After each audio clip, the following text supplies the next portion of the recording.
I had to sleep with my brother to show my parents that he was with me. It all started when I stuck my head under my chest. He kept challenging me to climb an old treehouse, which I eventually did just to realize that he could see under my balcony as I climbed up. I yelled at him to stop looking and he acted like I was disgusting for thinking he was looking.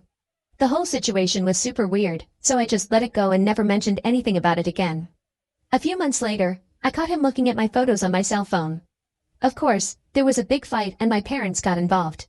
He told them he was trying to delete an ugly picture I had taken of him.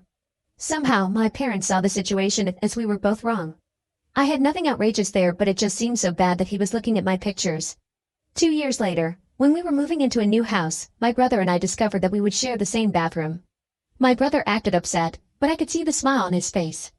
He never knocked on the door when I was in the shower. Instead, he was just trying to see if the door was locked. The inevitable happened. I forgot to close the door and he forced his way in. Fortunately, I was still dressed.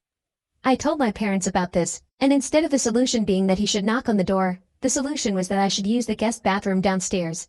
Just when I thought it couldn't get worse, it got worse. A few nights ago, after a family barbecue, I went back to my room and realized that the pants I had changed before they all arrived were out of the laundry basket and on the floor. When I got up to do the laundry the next morning, I realized that the underwear I was wearing with those pants was gone. I wanted to paint my brother's name and enter his room furiously, but it would be useless. The idea of confronting him for that and his trying to manipulate me again was so exhausting that I simply said nothing. I knew my younger brother was the culprit, but I had no concrete evidence, and I was sure that if I confronted him or told my parents, he would just try to manipulate me again and make me feel crazy as I suspected. A few days later, I noticed some of my bright pink and orange thongs were missing from my dresser, but this time I said nothing and acted like I didn't know anything. The next part of my plan was a little clever. Now you can check if there is a part 2 by pressing share and more. Update: I had to sleep with my brother to show my parents that he was with me. As I suspected, a few days later I noticed that some of my bright pink and orange panties were missing from my dresser. But this time, I didn't say anything and acted like I didn't know anything. The next part of my plan was a bit stealthy. I was thinking about how to get him to creep in on me or something so I could record it and show it to my parents. Then I decided something. My parents were going to another town for the wedding party of 2 of their friends. That day would be perfect to put the plan into action. Then that day came. I thought of all the ways to provoke it, and the most effective way I found was to pretend I was using the bathroom and stay in there wearing only the bottom of the bikini, hoping he would invade as he always does. As expected, he came in breaking the door as usual. But I didn't expect the reaction he had.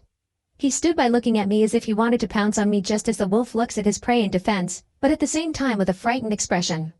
This time I did something different. I didn't scream, I didn't walk away, I didn't make a fuss. I just stared him in the eye with a tantalizing expression. I smiled and asked him, "Do you like what you see?"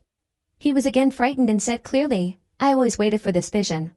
By this time, I knew my plan was going to work. Update 2. I had to sleep with my brother to show my parents that he was with me. At this point, I had to stay calm and stick to the plan. I knew any sudden reaction could ruin everything. I told him to wait there and went to get my phone, pretending I needed to show him something. My heart was pounding, but I kept my cool. When I returned, I held up my phone and acted like I was about to take a picture. He panicked and tried to grab it, but I pulled back and said, "Why are you so scared? If you're not doing anything wrong, what's the problem?" He looked cornered and didn't know how to respond. I decided to push it further. "You know, I could tell Mom and Dad about this, but they never seem to believe me," I said, putting on a frustrated face.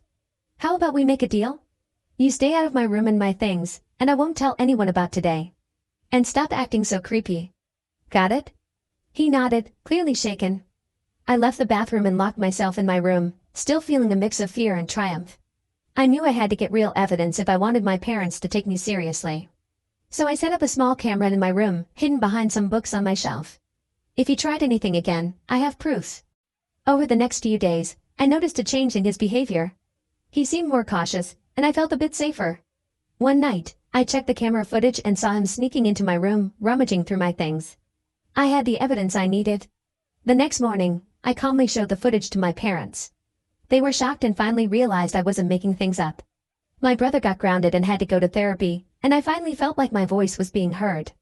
It wasn't easy, but standing up for myself was worth it. I learned that sometimes, you have to go the extra mile to protect yourself and make sure the truth comes out. Update: a few months passed, and things started to feel normal again. My brother was still going to therapy, and our parents were paying more attention to both of us. I felt safer, but I never let my guard down. Then something unexpected happened. One evening, while I was home alone, I heard a loud crash from downstairs. My parents were out of town for the weekend, and my brother was supposed to be at a friend's house. My heart raced as I grabbed my phone and quietly made my way down the stairs, ready to call 911 if needed. When I reached the bottom, I saw the front door wide open and my brother standing there, looking panicked and holding a shattered vase. "What are you doing here?" I demanded, trying to keep my voice steady. He stammered, I forgot something and came to get it, but I slipped and knocked over the vase. I didn't believe him for a second. "You're supposed to be at your friend's house. What did you come here for?" I asked, stepping closer. He looked around nervously, avoiding my gaze. "I swear, I just needed to grab something from my room," he insisted. "Fine," I said, deciding to play along. "Let's go see what you need so badly." We walked upstairs together, and I noticed he kept glancing at my room. When we reached his room, he quickly grabbed the hoodie from his bed. "See? Just this," he said, trying to sound casual. But I wasn't convinced. "You don't need to lie to me." "I know you're up to something," I said, standing my ground. Suddenly, we heard a noise from my room. My heart dropped. I ran to my room and found the window wide open, the curtains fluttering in the breeze. Someone had been in my room.